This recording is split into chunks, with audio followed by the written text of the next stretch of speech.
In the digital realm, death is a temporary inconvenience.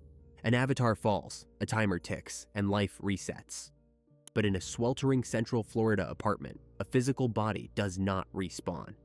In late 2024, a dispute over meaningless pixels and server latency violently bled into the physical world. A plastic keyboard snapped, followed by heavy, deafening silence.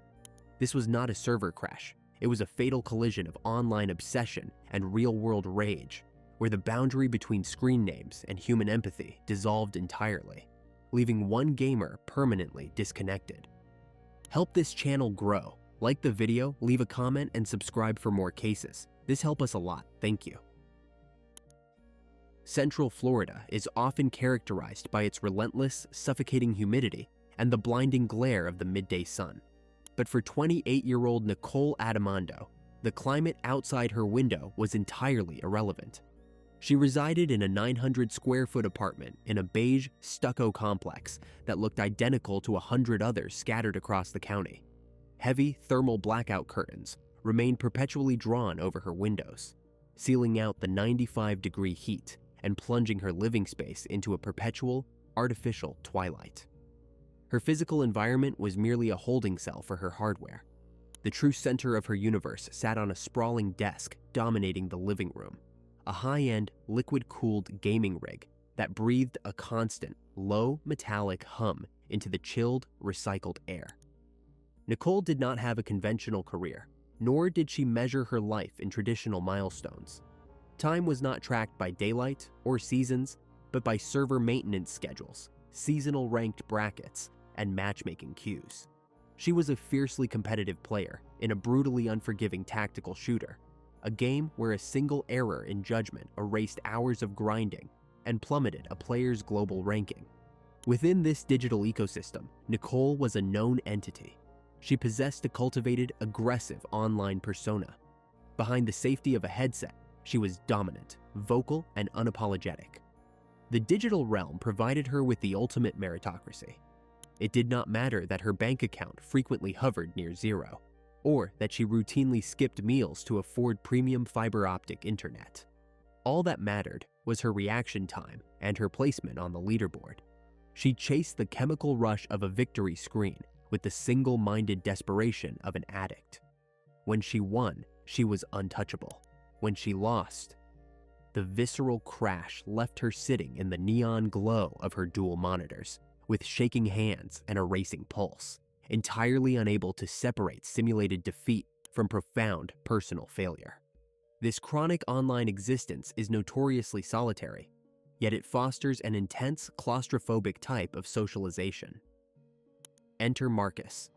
He was 29 years old, living just a few miles away in a similarly sun-bleached apartment complex. Functionally, Marcus was a mirror image of Nicole. He dedicated his waking life to the exact same competitive ladders, fueled by a terrible diet of cheap delivery food and heavy doses of caffeine. His physical space mirrored hers, towers of empty aluminum energy drink cans stacked precariously near expensive mechanical keyboards, the stale odor of fast food mingling with the dry heat of overworked power supplies. Marcus was not just another random avatar in a matchmaking lobby. He held a reputation in their shared community for a calculated, deeply arrogant playstyle. He was the type of competitor who did not simply want to secure a win.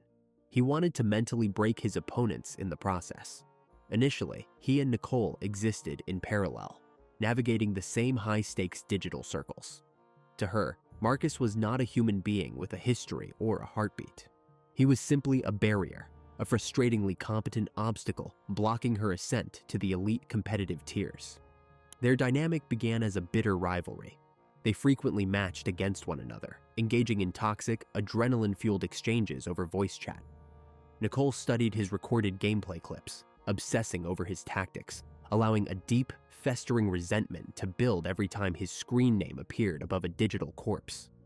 But the matchmaking algorithm eventually forced a shift. It placed them on the same squad. Forced cooperation required communication outside of the chaotic game lobbies. They exchanged Discord tags, and their voice calls slowly drifted from strictly tactical callouts to personal conversations. They discovered the geographic anomaly of their proximity: two elite players residing in the same Florida county. Suddenly, the untouchable, arrogant rival felt dangerously real. The mutual respect that blossomed between them was not rooted in romance or traditional affection. It was a cold alliance of convenience. They realized that their distinct playstyles covered each other's blind spots. Together, they were a devastatingly effective duo, capable of climbing the ranks faster than they ever could alone. The physical toll of their lifestyle, the pale skin from vitamin D deficiency, the chronic wrist pain masked by compression braces, the bloodshot eyes, was entirely ignored in favor of their digital ascent. But an alliance built strictly on utility and shared obsession is inherently fragile. The lines between their digital partnership and physical reality began to blur. Realizing they were spending 14 hours a day in the same voice channel, they made a tactical, ultimately fatal decision. To minimize latency, eliminate the lag of separate internet connections, and halve their living expenses, they decided to consolidate their fortresses. They would drag their expensive rigs under one roof, moving the rivalry from the safety of the internet directly into a shared physical space. The logistics of combining their lives had absolutely nothing to do with domestic bliss. Moving in together was a calculated maneuver to optimize their networking environment. They secured a ground floor unit in the same beige complex, specifically chosen because it was situated physically closest to the internet service provider's regional routing node. Every foot of copper wire shaved vital milliseconds off their connection speed. That was the sole priority. Furniture was an afterthought. The living room was instantly converted into a command center, dominated by two massive L-shaped desks pushed back to back. Four 27-inch monitors formed a glowing, impenetrable wall between them. Thick bundles of Ethernet cables snaked across the cheap laminate flooring like black veins, connecting their custom-built towers directly to a commercial-grade router. Almost immediately, the physical environment of the apartment began to degrade. Two high-end gaming rigs, constantly running at maximum capacity, acted like industrial space heaters. The ambient temperature in the small living room frequently pushed past 82 degrees Fahrenheit, entirely overwhelming the struggling window air conditioning unit. To combat the glare on their screens, the thermal blackout curtains were nailed directly to the drywall, sealing off the Florida sun permanently. Time lost all meaning. Morning and night were dictated solely by server populations and matchmaking queues. They slept in shifts on a bare mattress pushed into the corner of the bedroom, usually crashing only when their eyes burned too intensely to focus, or their hands began to cramp. At first, the merger yielded the exact digital dividends they had anticipated. Their coordination, unhindered by internet latency or the need to rely on push-to-talk microphones, was lethal. They could hear the physical clack of each other's keyboard strokes, anticipate movements, and execute strategies with terrifying precision. They climbed the competitive ladders at an unprecedented rate, leaving a trail of furious, defeated opponents in their wake. For a brief window of a few months, they were virtually untouchable. The shared adrenaline of a hard-fought victory served as a substitute for actual human connection. They celebrated not with physical affection, but by immediately queuing up for the next match, endlessly chasing the chemical high of digital supremacy. But the architecture of competitive gaming is designed to eventually force a plateau. The matchmaking algorithm adjusted to their elevated win rate, placing them into lobbies against professional tier players and highly coordinated teams. The easy victories evaporated. Matches became grueling, hour-long wars of attrition where a single missed shot or a fraction of a second delay meant total squad elimination. And with the heavy losses came the toxicity. The aggressive, belittling language they had previously reserved for random internet strangers slowly began to turn inward. Because they were sitting less than 3 feet apart, the protective barrier of the screen was removed, making the insults acutely personal. Following a devastating loss that dropped them out of the elite ranking tier, the post-match debriefings devolved into vicious interrogations. He accused her of poor spatial awareness, claiming her hesitations were actively sabotaging his flanking maneuvers. She retaliated, sharply pointing out that his aggressive pushes were reckless and mathematically unsound, leaving her entirely exposed to enemy fire. They communicated almost exclusively in gaming jargon, stripping away any remaining semblance of a normal relationship. They stopped using their given names, referring to each other strictly by their online handles, even when arguing over whose turn it was to take out the overflowing trash. Empathy was eradicated from the apartment. If one of them felt ill or complained of a migraine, it was not treated as a human ailment. It was treated as a severe inconvenience to the squad's grinding schedule. Weakness in the physical world translated directly to weakness on the server, and neither was willing to tolerate a drop in performance. This psychological deterioration was heavily compounded by severe financial strain. Maintaining a competitive edge in esports is an expensive addiction. When a new graphics card was released, boasting higher frame rates, it was purchased immediately, regardless of the bank balance. When a mouse switch began to double-click, it was replaced with a premium model that same afternoon. These hardware upgrades were deemed essential, non-negotiable expenses. Rent, electricity, and groceries were entirely secondary. By the fall, their accounts were constantly overdrawn. They survived on a diet consisting of cheap instant ramen, heavily processed delivery food, and cases of discount energy drinks ordered in bulk. The apartment began to smell faintly of heated ozone, stale sweat, and decaying cardboard. Late notices from the property management company were tossed unopened onto the kitchen counter. The only bill that was paid religiously, with terrifying punctuality, was the fiber optic internet connection. The isolation became absolute. They stopped responding to texts from family members. They ignored loud knocks on the front door. Their entire reality was confined to the illuminated rectangles in front of them. The stakes of the game had mutated dangerously. It was no longer about climbing a digital leaderboard for prestige. It was about validating their miserable, impoverished existence. If they were losing in the game, it meant that the squalor, the severe sleep deprivation, and the mounting debt were all for absolutely nothing. Every single match became a desperate, white-knuckle fight for psychological survival. The physical proximity that had initially made them a lethal duo now functioned as a pressure cooker. The constant, rapid-fire clacking of mechanical keyboards, once a comforting background hum, became a grating, anxiety-inducing trigger. The heavy, frustrated breathing of a partner through the thin foam of a headset felt like a physical weight pressing down on the room. They were two highly stressed, malnourished individuals trapped in a dark, hot box, armed with nothing but deep resentment and a profound inability to separate virtual failure from personal ruin. He began to relentlessly mock her reaction times, noting aloud that she was slipping, that she was no longer fast enough to hold her own in the high-tier lobbies. She fired back that his massive ego was blinding him to his own tactical blunders, that he was the dead weight dragging her down. The arguments escalated from sharp critiques of gameplay to deeply personal attacks on character and intelligence. The tension in the apartment tightened like a coiled spring, vibrating with the latent energy of thousands of hours of suppressed digital rage, just waiting for a physical outlet. The line between the game and reality was completely erased. The avatar and the flesh were one and the same, and any threat to the digital ego was perceived as a direct threat to life itself. It was a Tuesday in late September when the fragile, insulated ecosystem inside the apartment finally collapsed. The central air conditioning unit for the stucco complex had failed 3 days prior, leaving the space baking in an ambient temperature of 92 degrees. The air inside the room was thick and unmoving. It carried the acidic scent of burnt dust radiating from overworked PC exhaust fans, layered heavily over the stale metallic tang of dozens of crushed energy drink cans. They were deep into a 42-hour unbroken marathon. The seasonal competitive ladder was locking its final rankings in less than 12 hours, and they were exactly one victory away from breaking into the elite Grandmaster tier. This was not a casual pursuit.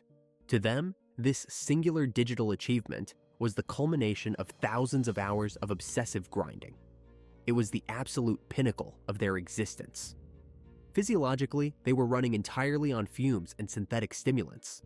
Nicole's hands were shaking from severe caffeine toxicity, her knuckles wrapped in tight compression bandages to stave off the shooting pains of carpal tunnel syndrome. Marcus sat less than 3 feet to her left, his posture hunched, his eyes fixed on the center of his primary monitor with a terrifying, unblinking intensity. The physical world had completely receded from their minds. There was no Florida heat, no impending eviction notices, no failing human bodies. There was only the digital map, the crosshairs, and the enemy squad. The final decisive match loaded into the server. For the first 20 minutes, their coordination was a lethal display of pure muscle memory. They cleared the initial hot zones, accumulated premium digital gear, and successfully secured a highly defensible high ground position on the map.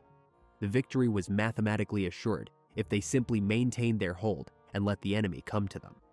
Nicole was positioned on the outer perimeter, holding a tight tactical angle on the only approach vector. Marcus was stationed above her in a digital watchtower, tasked with providing overwatch and calling out enemy movements. Then, the fatal miscalculation occurred. It was not a hardware failure. It was not a sudden latency spike from the regional routing node. It was a conscious, fundamentally greedy human decision. An extremely rare, high-value supply cache spawned on the digital map, located roughly 200 in-game meters outside of their fortified perimeter. Securing it meant abandoning the safety of the high ground and completely breaking their defensive formation. Marcus made the call without speaking a single word of warning over the headset. He abandoned his overwatch position, sprinting toward the supply cache, driven by an obsessive impulse to hoard the best digital weaponry for his own avatar. That single selfish rotation left Nicole's flank completely exposed. The opposing squad capitalized on the tactical error instantly. 3 enemy players breached the perimeter Marcus was supposed to be guarding. Nicole's primary monitor flashed violently red. Her character was eliminated in a fraction of a second, her screen instantly fading to a gray spectator view. Helpless, she watched through the camera feed as Marcus, now isolated and heavily outgunned in an open digital field, was systematically dismantled by the enemy team. The stark, humiliating graphic of defeat plastered itself across their monitors. The point deduction registered immediately, dragging their shared ranking down into the abyss. The 42 hours of physical suffering, the severe sleep deprivation, the aching joints, all of it was instantly rendered worthless by a single moment of absolute greed. The transition from the digital server back to the sweltering physical apartment was a violent shock to the nervous system.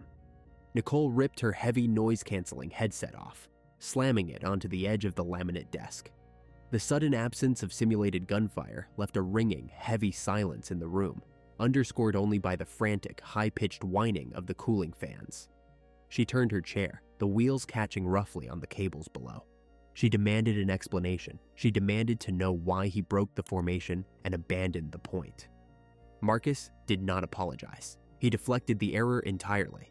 He leaned back in his mesh gaming chair, his pale face illuminated by the harsh blue light of his screen, and coldly stated that her reaction time was simply too slow to survive a basic perimeter breach. He shifted the entirety of the blame onto her mechanical skill, completely ignoring his own catastrophic tactical abandonment. He insulted her aiming precision. He noted with calculated cruelty that he was exhausted from carrying her dead weight through the competitive brackets.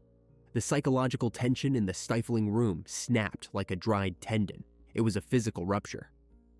Nicole stood up. Her legs were severely cramped from sitting immobile for a day and a half, but a sudden, blinding rush of adrenaline completely overrode the fatigue. She reached across the narrow divide between their desks and swept her arm outward in a wide, violent arc. Dozens of empty cans, dirty porcelain plates, and a secondary monitor crashed onto the floor. The sound of shattering plastic and tearing copper cables filled the small space. Marcus stood up to meet her, his own rage finally boiling over into the physical realm. He was taller, broader, but his reflexes were heavily dulled by days of exhaustion. He pushed her back, hard. She stumbled backward, her spine catching the sharp wooden corner of her own desk. The pain registered in her brain as a blinding flash of white light. The digital argument was officially over. This was a physical war for survival inside a 90-degree box.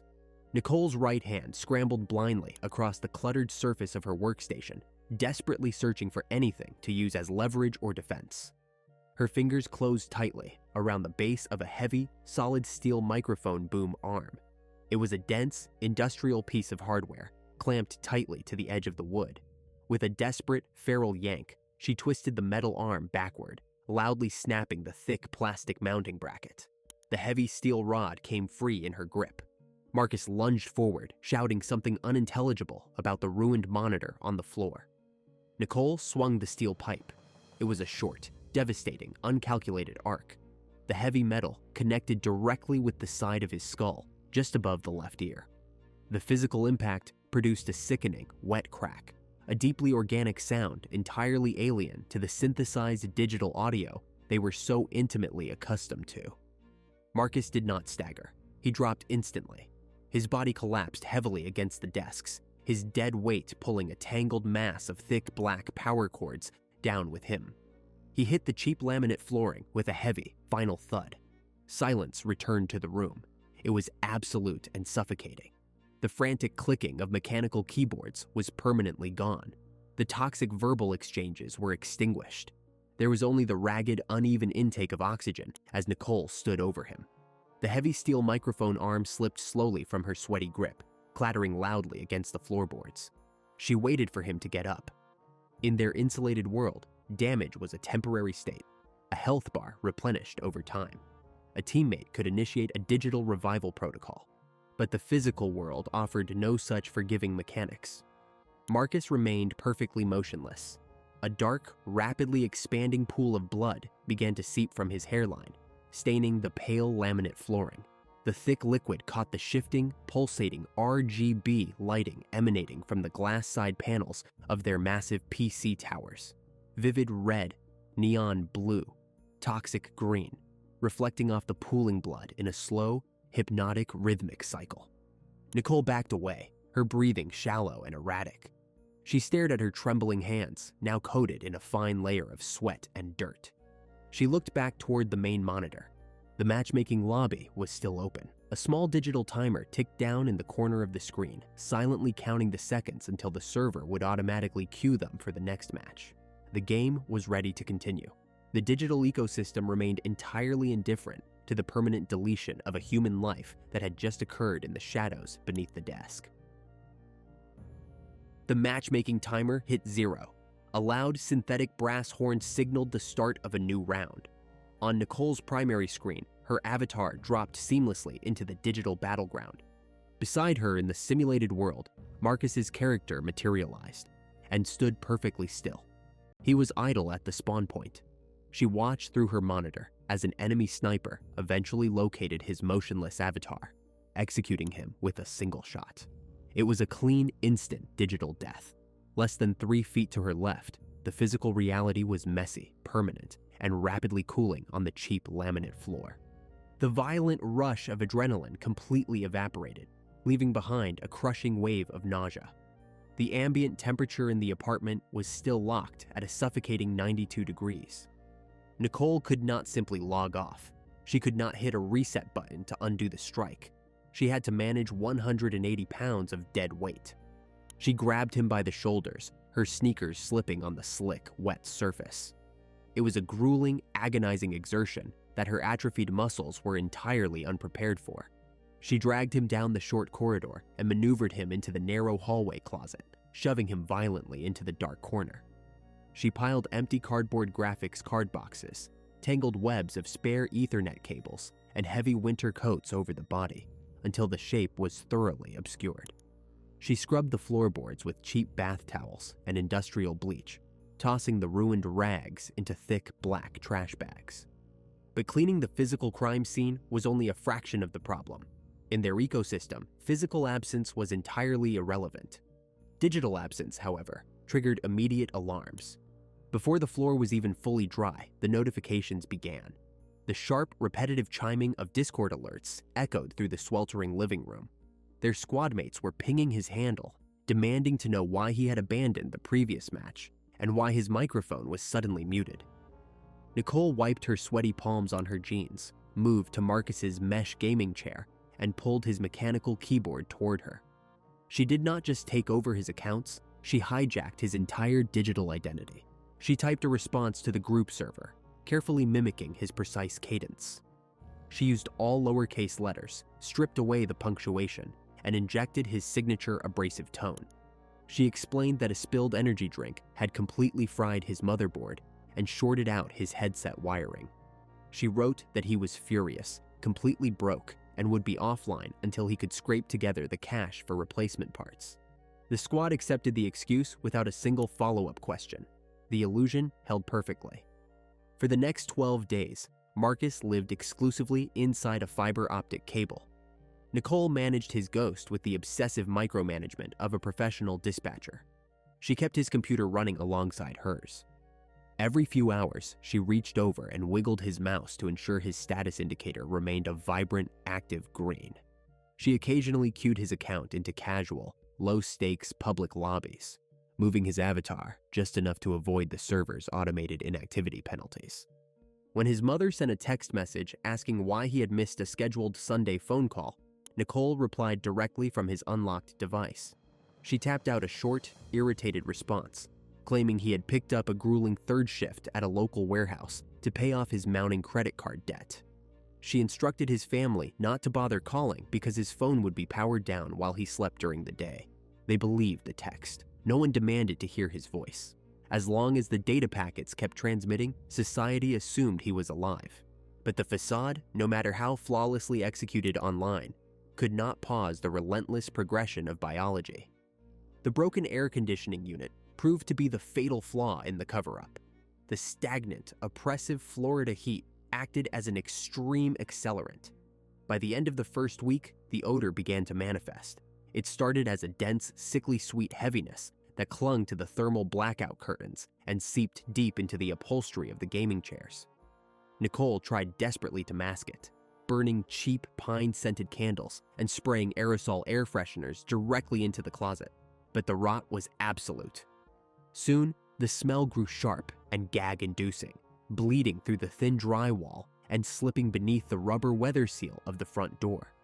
The physical world was finally encroaching on her insulated bunker. The neighbors in the stucco complex did not know Marcus was missing. They rarely saw the couple and never interacted with them in the breezeway, but they could not ignore the stench polluting the shared outdoor corridor. The complaints bypassed law enforcement entirely and went straight to the property management office. On the 13th day, a heavy knock rattled the front door. Nicole froze, her hands hovering rigidly above her keyboard. She did not answer. A moment later, the distinct sound of paper sliding under the doorframe broke the silence. It was an official notice. Management was responding to multiple severe odor complaints. A mandatory maintenance inspection was scheduled for the following afternoon to investigate and repair the broken HVAC system. Nicole stared at the bright green status dot next to Marcus's name on her secondary monitor. She had successfully kept him alive on the internet, but the physical decay was about to shatter the servers. The digital ghost was facing a real-world eviction. The maintenance worker arrived precisely at 2 p.m. on a sweltering Thursday. He did not need a master key to enter. The front door was unlocked, hanging slightly ajar, as if the occupant had fled in a blind panic mere moments before. Pushing the heavy door inward, he was immediately struck by a physical wall of putrid, superheated air. The 92-degree ambient temperature had accelerated the biological processes of decay to a terrifying, unbearable degree. He never made it to the broken HVAC unit in the ceiling. His flashlight beam caught a massive swarm of flies congregating around the sealed seam of the hallway closet. He stepped backward into the breezeway, pulled his radio from his belt, and breathlessly notified local law enforcement. When the first responding officers breached the apartment, they found a bizarre, highly disturbing juxtaposition of life and death. In the center of the stifling room, two massive gaming computers still hummed loudly, their liquid cooling systems struggling against the oppressive heat. Glass panels radiating toxic neon light into the gloom. Less than 10 feet away, hidden beneath a mountain of empty cardboard hardware boxes and tangled Ethernet wires, lay the heavily decomposed remains of a 29-year-old man. The crude attempt at sanitation was painfully obvious to the naked eye. The cheap laminate flooring near the desks was warped and bleached white, reeking of industrial cleaning chemicals that failed entirely to mask the underlying metallic odor of iron and decay. Nicole was not inside the apartment. She was located 3 hours later, sitting entirely alone at a plastic table inside a 24-hour internet cafe located 2 miles down the highway staring blankly at a muted monitor. When brought into the sterile, fluorescent-lit interrogation room, she presented a carefully constructed facade of hysterical grief. She completely denied any involvement in the physical violence, spinning a complex, highly technical web of digital misdirection. She told investigators that Marcus had been embroiled in a high-stakes, illicit online gambling syndicate tied to overseas competitive matches. According to her narrative, he had purposefully thrown a tournament, costing a dangerous faction of international hackers a massive sum of cryptocurrency. She claimed he had been receiving hyper-specific death threats and had fled the apartment in the middle of the night, leaving his expensive equipment behind out of sheer terror. The body in the closet, she suggested with wide-eyed panic, must have been the work of an organized hit squad, a real-world swatting attempt that escalated into a physical execution. To bolster her claim, she provided detectives with a USB drive containing heavily doctored screenshots of encrypted chats, showing anonymous users threatening to leak Marcus's physical address. For the first 4 days of the investigation, this digital red herring consumed law enforcement entirely. Detectives unaccustomed to the obscure, highly toxic mechanics of competitive esports were forced to navigate a labyrinth of VPNs, temporary Discord servers, and anonymous gamer tags. Cybercrime units spent hundreds of exhausting hours parsing through months of aggressive voice logs, tracking IP addresses that bounced from Central Florida to routing servers in Eastern Europe and Southeast Asia. They interviewed teenagers in Ohio and bewildered college students in California, desperately trying to verify the existence of the phantom syndicate Nicole had meticulously described. The community surrounding the game erupted into a toxic frenzy of rumors. Dedicated forum threads filled with tens of thousands of speculative posts, turning the tragedy into a viral piece of online entertainment before the victim had even been officially identified by the medical examiner. The digital noise was absolutely deafening, creating a massive bottleneck of useless leads and dead ends. But the vast, untraceable nature of the internet is ultimately anchored by physical reality.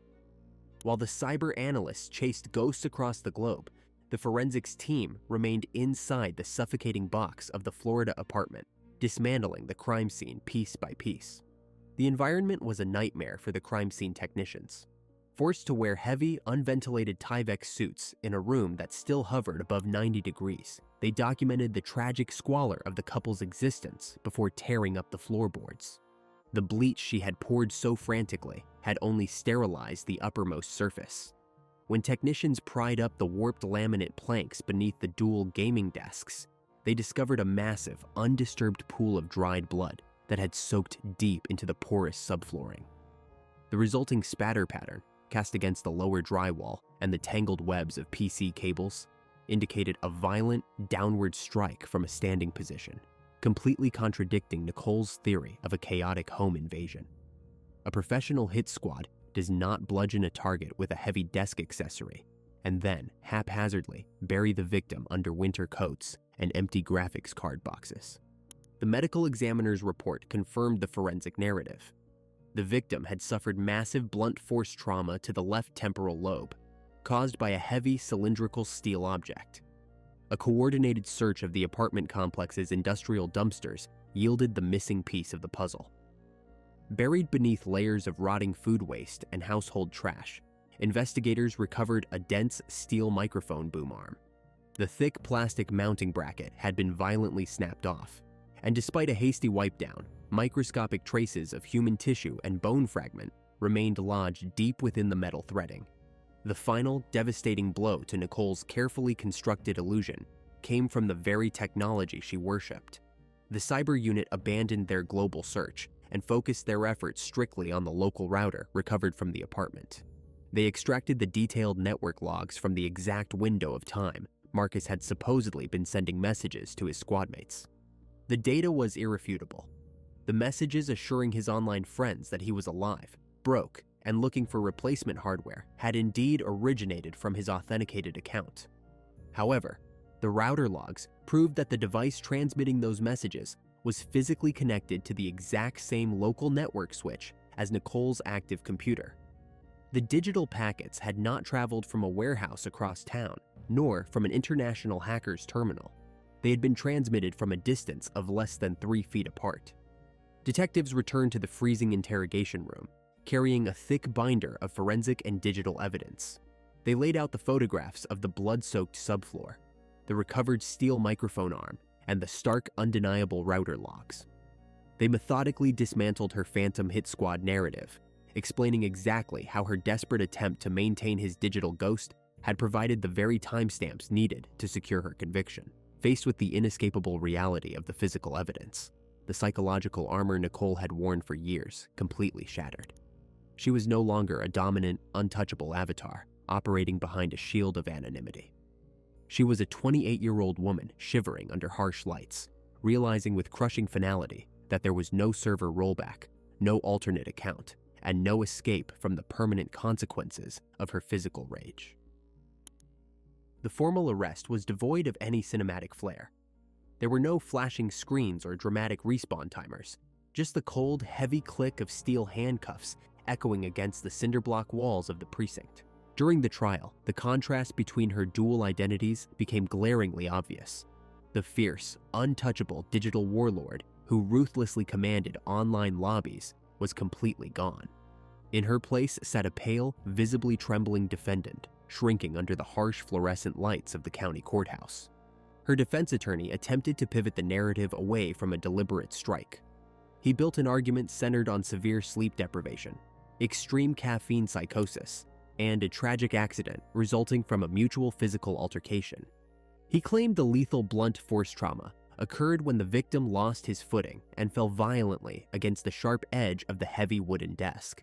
The prosecution easily dismantled this theory using her own meticulous cover-up. They focused entirely on the digital breadcrumbs, the hijacked Discord account, the fabricated text messages to his mother, and the bleach-soaked subflooring. This was not the panicked behavior of someone who had witnessed an accident. It was the calculated, deeply methodical work of a player trying to erase a fatal error and manipulate the server logs. It took the jury less than 4 hours to deliberate. The verdict was delivered with crushing finality, guilty of second-degree murder and tampering with physical evidence. The judge's sentence ensured she would spend the next 4 decades in an 8 by 10 foot concrete cell, stripped of her hardware, permanently disconnected. In the glowing lobbies of the tactical shooter they once dominated, absolutely nothing changed. The seasonal rankings reset. The servers continued their relentless hum, completely indifferent to the permanent deletion of 2 local accounts. Marcus now rests beneath the suffocating Florida soil, while Nicole sits isolated in a concrete box, permanently stripped of her keyboard, her headset, and her fabricated supremacy. They sacrificed their physical humanity for a digital crown, but the system simply queued up the next match without them, an inescapable final game over. If you are finished watching, you're a real fan of true crime. Subscribe to the channel, turn on notifications, and give it a like. See you in the next video.